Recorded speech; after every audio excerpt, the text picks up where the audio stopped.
So, it is officially April 14th today, and I'm not gonna go on a walk. I'm not gonna go on a walk today because I have things to do.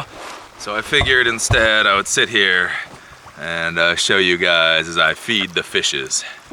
So again, any of you guys, if you folks have enough room for a pond, I do have to say you should go out there and definitely get a pond and put some koi in it.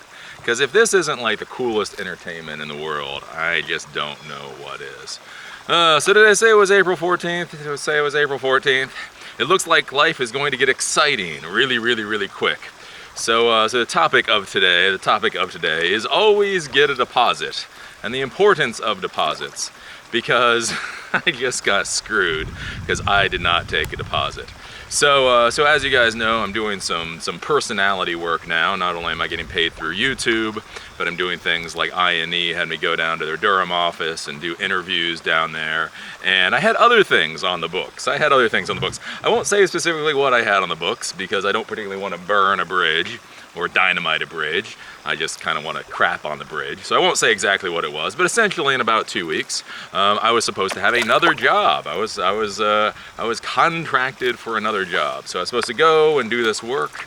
And the thing is, with this work, it's in another city, so I needed a plan in order to get a hotel room. And the only reason I hadn't gotten a hotel room yet was because I was just being, what's that word? Not pessimistic.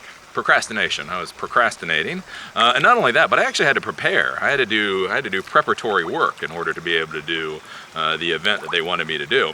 And so you know, I was procrastinating a little bit. I did mean to contact the people just to verify everything was still on schedule. Everything was still on schedule. And before I had told them I needed a deposit. So I get paid my daily rate, and then I get paid a travel fee because, you know, it costs money for hotel rooms and gas and all that kind of stuff. And so I said, hey, you know, I trust you guys. You folks seem like a good organization. So all I require, I don't require a 50% deposit. I just require a travel deposit. And then what was really weird is they acted a little odd about me even asking for a travel deposit. And it's not too much, it's a few $100. And it's like, well, if I'm going to be putting this on my credit card and all that kind of stuff, I do want to know that at least my hotel room and all that is paid for, unless you guys do something stupid. But they seem kind of weird with that. They seem kind of weird. But then they said, okay, we'll send you. We normally don't do that. Which is kind of weird. It's like, what? You really? Normally you don't do that? Okay, well, whatever, that's odd. They said, normally we don't do that, but if that's what you need, we'll do that. Well, okay. And so again, I've been procrastinating a little bit, and I should have contacted them again by now just to make sure that everything was on. But then I get an email today. And I'm looking and I see it's from my person. I was like, yay, okay, so it is definitely on then. This will be great. And then I read this email, and basically this email states, we had a meeting with the board yesterday, and I presented your request for a deposit and all that kind of stuff, and we're not sure with the response whether or not we are going to cancel the what we're doing. And it's like, what? Like, what the hell are you talking about canceling what we're doing? You contracted me to do this. It is not my responsibility to sell tickets or whatnot for this. You said, we want you to come here and do this work. I said, yes, I will come here and do the work. And that's it. Basically, this is on my schedule. And why this is important for me is, you know, I've been talking about this Thailand trip for a little bit now. And the only reason we're not off in Thailand and Southeast Asia right now is I had already fucking agreed to this, right? I had already made the agreement that I was going to do this work. And so I couldn't back out of the work because it was one of these things where it's an event and they put out advertising and all that kind of stuff. And I figured, man, as soon as you put out the advertising material, we are locked into this. Like, before they put out the advertising material, I could be a little bit of a dipshit, frankly, and try to back my way out of it. But as soon as people put out the advertising material, I figure at that point, we're all locked in. This is gonna happen. Apparently, that is not what these folks think. Apparently, that is not what these folks think. So I got the email today saying, yeah, well, blah, blah, blah. So we'll know more at the end of this week. And it's like, no, we aren't going to know anymore at the end of this week because I am canceling it. I am canceling this because I am not dealing with this horse crap. And again, this is an important thing for you guys to understand. as a business person is you don't have to jump through their stupid ass hoops. This is bullshit. This is 9 fucking forms of bullshit that basically I thought I was locked into this agreement. I thought everything was good to go. I am postponing stuff that I wanted to do, and then they think, oh, well, you know, 2 weeks beforehand, well, maybe we won't actually do it after all. And it's like, what? It's like, boy, what the hell are you talking about? That's not how this shit works. That's not how this shit, you agreed to this. You contacted me for this. You hired me for this. There was no like massive sales thing here where I like conned you into this or something. Like I just sweet talked you or hard sold you. You contacted me about all of this, and now you're just gonna back the hell away. So, again, for me, I just don't play that. For anybody out there that remembers old Living Color, homie, don't play that. I think that should be like one of the great quotes for being an entrepreneur is, homie, don't play that. You know, there is this thing, there's this idea. Yes, you always try to bend over backwards for the client. Yes, you try to make things good for the client. Yes, you try to get good rates. Yes, you try to do good customer service. Yes, you try to do all that stuff. Well, here's the thing, at the end of the day, if the client is a fucking idiot, then you want the client to go away. You want the client to go away. So that's basically the thing. So that's one of the big deals, like whenever people get into business. It's one of the things they always get sheepish about, and they really shouldn't, and can really screw you up. Because the thing is people can say a lot of stuff. People can say whatever the hell they want, right? They can say, sure, we want that server. Sure, we want you to come out here. Sure, we want this. Sure, we want that. Sure, we want the other thing. As they say, talk is cheap. Talk is basically free. They can say all this stuff. And one of the big problems, though, is so new entrepreneurs, when they are told that the customer wants whatever it is, they then start putting resources in to deliver that thing. And then if you don't have a deposit, then the customer can just back out, and you're really kind of screwed. You're just sitting there. And they're like, well, we'll let you know. It's like, no, that is not how it's gonna fly. So one of the reasons that you guys want to get deposits, you always get deposits for anything, is because it does two things. It actually does two things. The first thing is it's very easy to say yes. It's very easy to say that you want something. It is much harder to actually put any money down. So one of the reasons that I charge for meetups, so like I do meetups and I charge $5 for people to come to meetups. And one of the reasons I charge $5 is not because $5 does anything for me. It barely pays the gas money to get there. It doesn't pay for the food or whatever that I eat while I'm doing one of the meetups. But what it does do is it makes sure that people are actually going to show up. Because it's really easy to like RSVP or say you're going to come and say you want something when you don't put any money on the line. Even by simply putting $5 down, people take it more seriously. So one of the reasons why you always want to do a deposit is because people take it more seriously when they have to actually put money down. The other reason that you want to take a deposit is then that, if they back out, that you actually have some money, right? So like with this, you know, I'm supposed to be traveling to a different city, and so in order to have to travel to a different city, I have to get a hotel room. Who knows if there's going to be a cancellation policy? There's all that kind of stuff. So by getting a deposit, you know at least your expenses are covered. Right? So whenever you go out and you're going to get a deposit, generally you want to get a 50% deposit. So the normal deposit rate that I normally see, or the normal payment, is basically 50% is due on signing the contract, 25% is due basically like once work is started, and then the final 25% is due when the work is finished. Now a lot of people like kind of lose their minds at that and go, oh well, that's ridiculous and that's stupid, blah blah blah. But what it does is it protects the company. So when you look at it, 50%, like if you're looking at what your profit margin for a project should be, it'll be somewhere around 50% of the gross cost of the project, right? So why you take the initial 50% deposit is so that if for some reason your client wigs out or reneges on the agreement, you've paid for all the equipment. So if you're going to install a surveillance system, or if you're going to install a telephone system, they give you a 50% deposit. And then basically, if they do something stupid, what you can do is you can take all of that equipment, you can basically drop it off on their doorstep, and then you can walk away.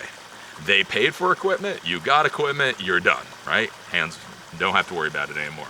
So that's why you do the first 50%. So that's the thing that'll pay, like for me, it would pay for the travel expense to go there. It'll pay for all these things so that if they do something stupid, you're not out any money. Because as a business person, you're supposed to protect yourself. You are the person that you're supposed to protect. The customer is supposed to protect the customer, and you are supposed to protect yourself.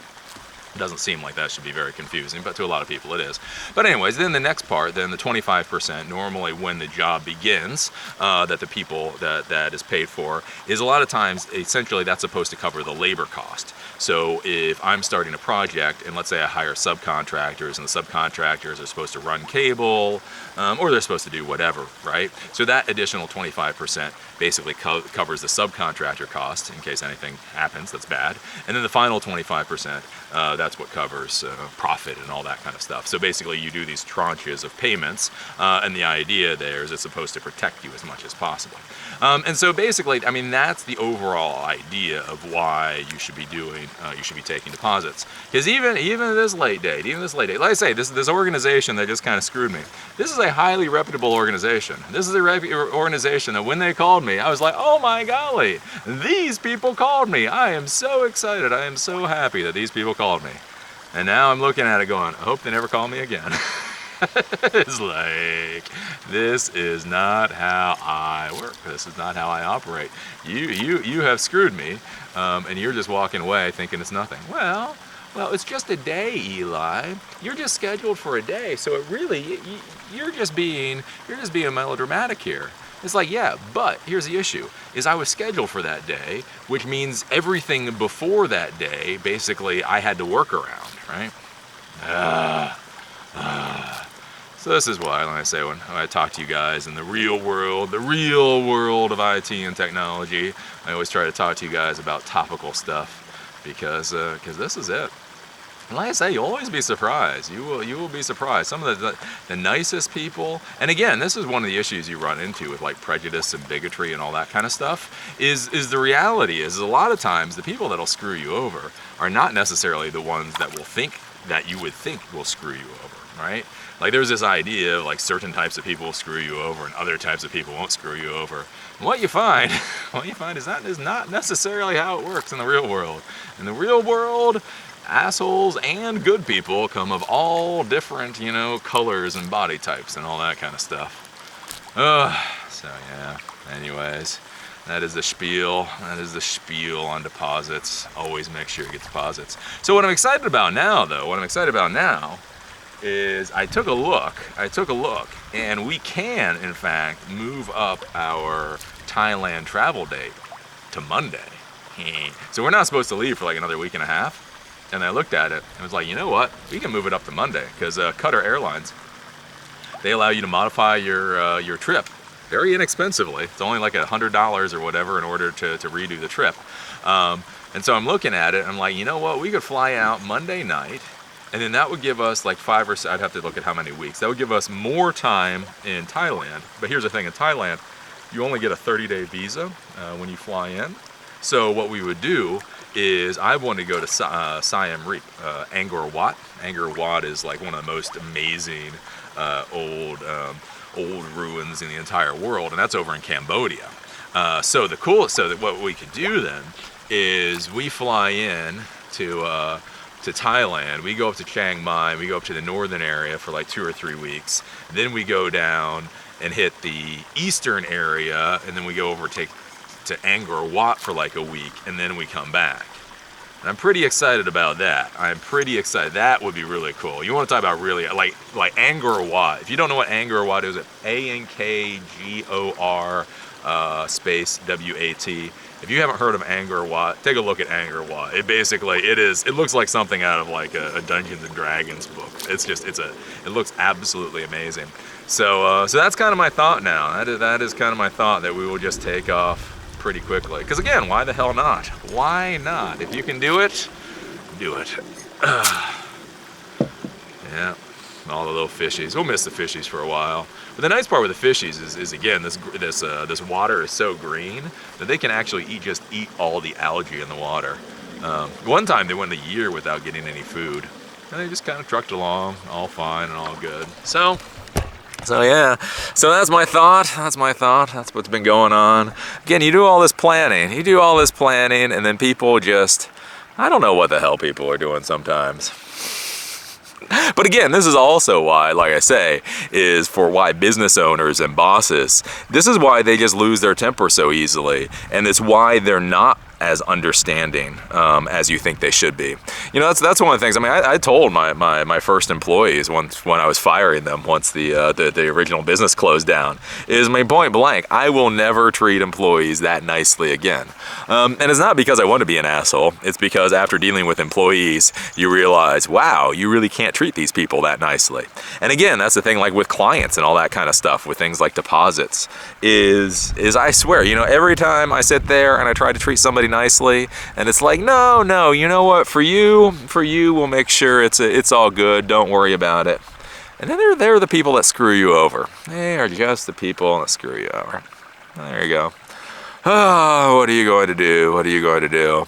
So I went out today. I did go out today, and I started buying a few more things for the Thailand adventure, even though I did not know that we will probably be leaving a lot sooner than I realized. One of the things that I purchased, for any of you guys, if you folks out there that are thinking about doing vlogging the way that I am, is one of the problems that you run into when you're using a camcorder for vlogging, especially for a long time, if you're talking to a camcorder for like an hour and you're out in the real world, is one of the problems you can run into is you can get crap on the lens. So most of these camcorders nowadays are very durable. You can beat the hell out of them, except they have that one vulnerability, that they have that one Achilles heel, and their Achilles heel is the lens. Anything happens to that lens, and that $1,000 camera basically can be worthless. So one of the things that you should think about doing, I'm going to unscrew it now, is you should think about going out and getting a UV filter if you get a camcorder.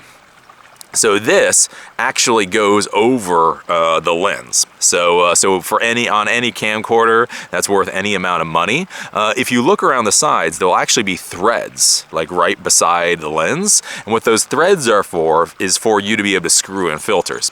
So there's a lot of different filters out there, and what these filters functionally do is that they filter out certain types of light, and so the view that you get through the camera is a little bit different. So this is a UV filter. If you especially in bright situations, sunny situations, if you filter out the UV light, it gives you a little bit more of a clear picture. But so they have UV filters. They've just got all kinds of filters out there.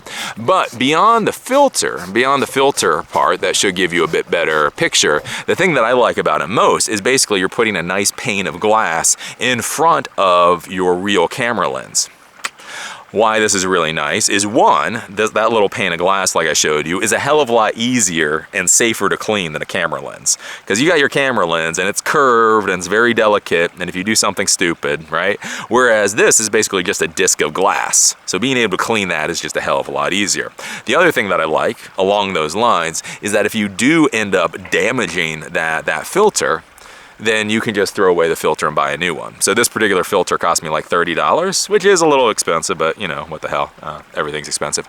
But, so if this gets banged, if it gets scraped, if anything like that happens, I can just toss the filter and put in a new one. So again, now we go from having basically a product that's impossible to repair to a little $30 repair. So if you're gonna be going out there, you should definitely think, if you have any kind of lens, like I learned about this for a DSLRs, right? So back when I had a nice Canon digital DSLR, that's when I was first told about these filters, because again, those lenses, the lenses you buy for those are very expensive.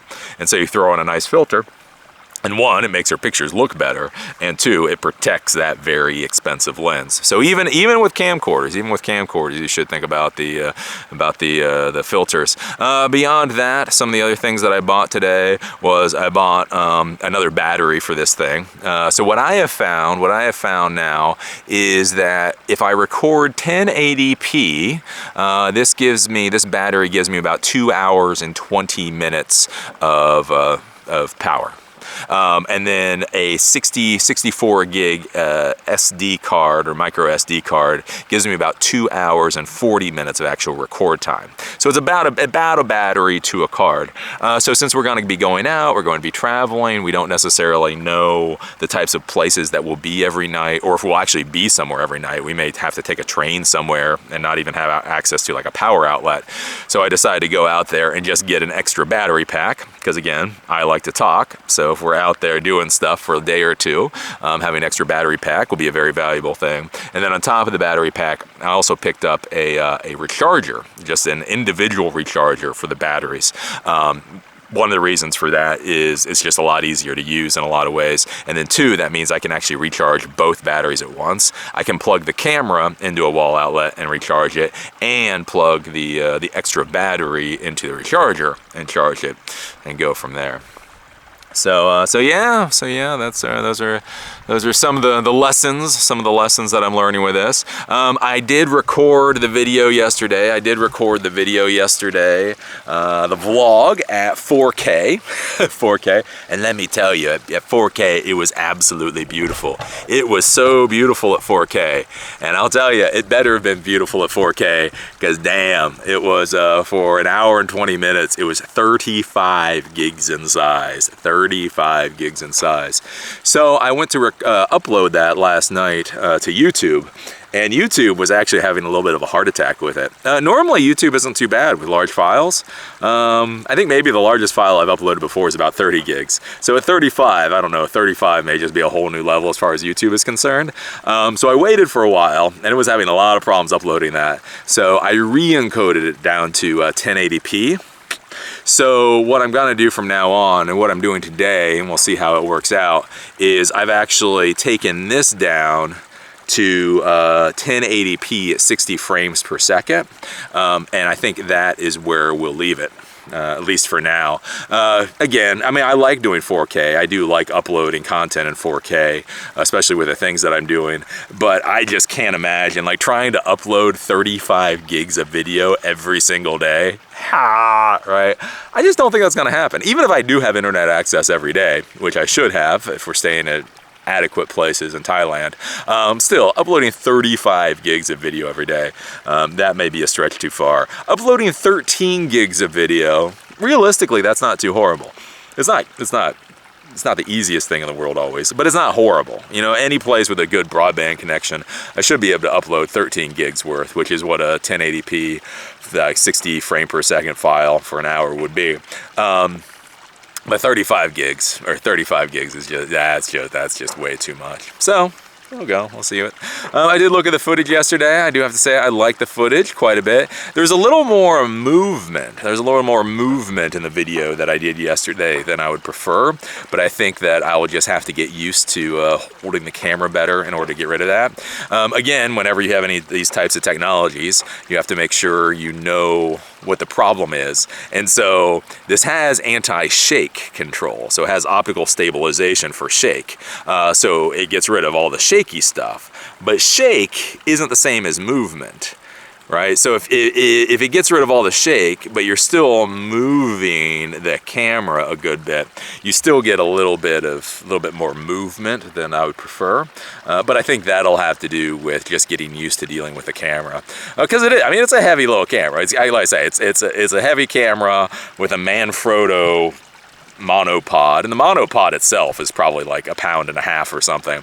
So, you know, me walking around with basically 3.5 pounds is, you know, somewhere between 2.5 to 3.5 pounds in one arm. It is a little bit tiring. So I think once I get used to that a little more, it'll get easier. I do have to say I love the dead cat. I love the dead cat. The wind protection for the microphone. Listening to that last night, that was beautiful. That was beautiful. There were a couple of places that you could start to hear a little bit of wind, but if you watch any of my videos before, because I went and I walked all the way, you know, over that field, and the problem is when you go over that field, that's when it gets really windy. And so if you watch any of my videos before, when I had my other camcorders, oh, you just get so much wind noise when you go over that. And so it was great last night to listen to the finished product, and every once in a while you might hear a little bit of something, but again, it was in the background, you could hear a little bit of wind. not you're hearing a little wind and in the background you hear Eli talking.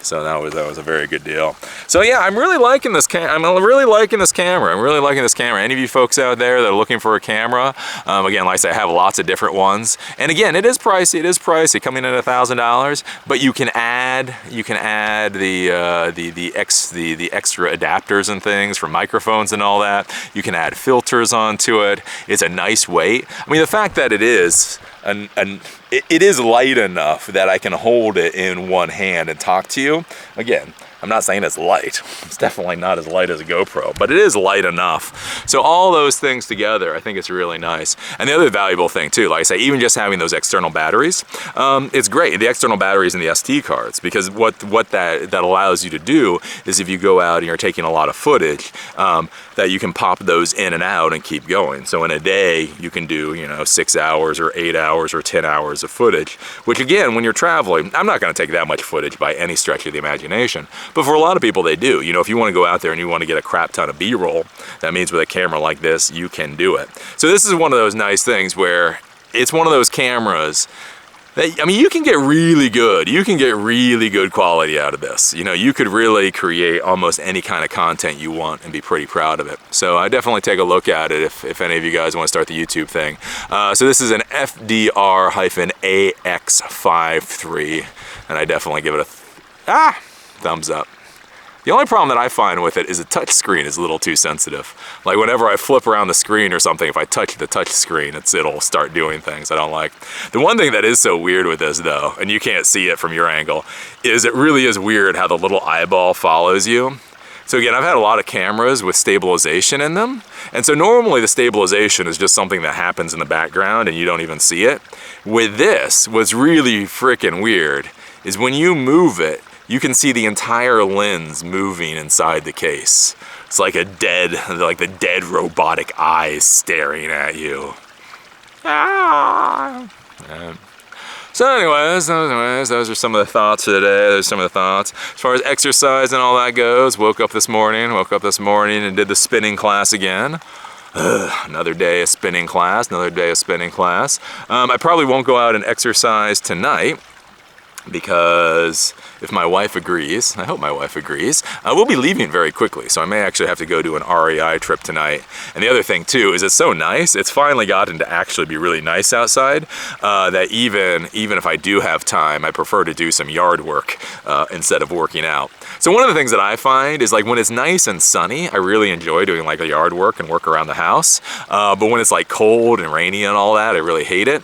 So when it was cold and rainy, I really enjoyed going and doing the strength training at the gym. But now that it's nice and warm again, there's actually enough work that I have to do around here. I think I'll do that instead.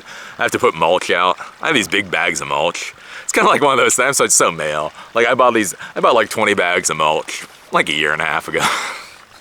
Hey, but mulch, I do have to say, I was very happy. I was spreading it out last night, and mulch does in fact last a year and a half. So if any of you folks are thinking about like, could I buy mulch and kind of just leave it for a year and a half? Yes, I will tell you, if you leave the mulch in the bag, it in fact will survive a year and a half. But yeah, I've got all that kind of work to do. So I think that is what I'm going to do instead of strength training. As far as my weight, I don't know, keeps right around that 200 thing. We'll see. I don't know, maybe I'll go to Thailand and get myself a nice little tapeworm. I mean, excuse me, do you have a tapeworm? Yes, oh, tapeworm. Oh, thank you so much. But anyways, I think it'll be a short video today. I think we'll bring this in at about the 30-minute mark and just call it a day. So the big lesson that I want you guys to learn, again, in the real world, is always get a deposit. Basically, the idea is you should not schedule anything. You should not buy any product. You should not expend any resources until you get the deposit. And not only do you need to get the deposit, but you need to get the deposit in a reasonable amount of time. So I kick myself with this particular project. I should have received the deposit 3 weeks beforehand. I should have mandated that I get the deposit 3 weeks beforehand. Because again, one thing you have to think about as a business person is you have other things that you could do. Like for me, I mean, it may sound like a joke that I'm talking about going off to Thailand, but this is real. And especially, as I say, now that Fail Normal is making money, I mean, doing Fail Normal videos is as real to me now as doing any other kind of videos. And so I have literally put off going to Thailand because of this trip. And so that's something you have to think about too, is if somebody's telling you that they want a project and so they want you for a couple of days, you know, what are you not scheduling during those days that you could be scheduling? So that's why you want the deposit, is you want the deposit to make sure you can cover yourself financially, and you want the deposit just to make sure everything is going how it's supposed to go. Because again, yeah, I mean, these people are like uber professional. These people, again, were professional enough. I was very impressed. I was very impressed when they called me. Which is why I'm so unimpressed at this point in time, right? So again, you can't, and that's the thing. Like I say, like when we talk about like prejudice and we talk about bigotry and all that kind of stuff, I know a lot of people like get on my case like I'm some social justice warrior or whatever. And as I keep trying to say, no, I am a common sense warrior. I am a common sense warrior. Again, the people that are the right skin color and the right gender and the right profession and all that kind of stuff will still screw you over just as hard as anybody else. They'll just do it with a slightly nicer smile on their face, right? And so that's why you say it's like money talks. Like money is the great equalizer. You write a check, all I see is green, right? Why are you working with that person, Eli? Because they wrote me a check. Their check cleared, their money is in my bank account, therefore I can spend their money. And that's the only color I care about. Because it really is true, it's really true. People like focus so much on types of people that they dislike, and then they just get blindsided when the types of people that they do like still screw them over. Oh, but anyways, enough of that. My wife is up there getting a suntan right now, so I'm gonna go up there and schmooze and be like, come on dear, we're going to Thailand on Monday. That's the plan. I'll tell you guys how it goes tomorrow.